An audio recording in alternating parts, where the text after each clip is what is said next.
வணக்கம் ராஜேஸ்வரி, தாங்கள் கூறியது சரிதான். இன்று அதிகாலை 4 மணி அளவில் 2 அல்லது 3 நபர்கள் என்று காவல்துறையில் இருந்து குறிப்பிடுகிறார்கள். 2 அல்லது 3 நபர்கள் ஒரு பெரிய பாட்டிலிலும் 2 சிறிய பாட்டிலிலும் பெட்ரோலை அடைத்து கொண்டு வந்து திருநெல்வேலி மேலப்பாளையத்தில் உள்ள அலங்கார் திரையரங்கில் பெட்ரோல் குண்டை வீசியுள்ளனர். இதில் அந்த பெட்ரோல் குண்டுகள் 3ம் தியேட்டருக்குள்ளாக, காம்பவுண்ட் சுவரின் வெளியிருந்து வீசப்பட்ட பெட்ரோல் குண்டு தியேட்டருக்குள்ளாக விழுந்து வெடித்துள்ளது.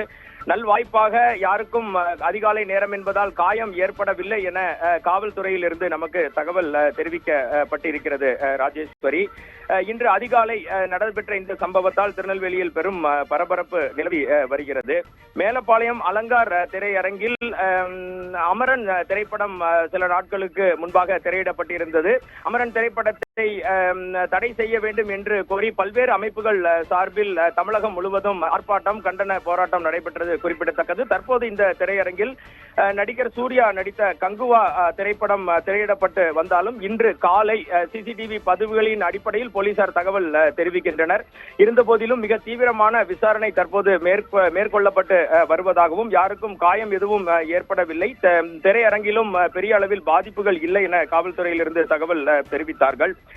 இந்த திரையரங்கின் முன்பகுதியில் காம்பவுண்ட் சுவருக்கு வெளியாக இருந்து 2 அல்லது 3 நபர்கள் இந்த பெட்ரோல் குண்டை வீசியுள்ளதாக முதற்கட்ட தகவல்கள் வெளியாகி உள்ளது.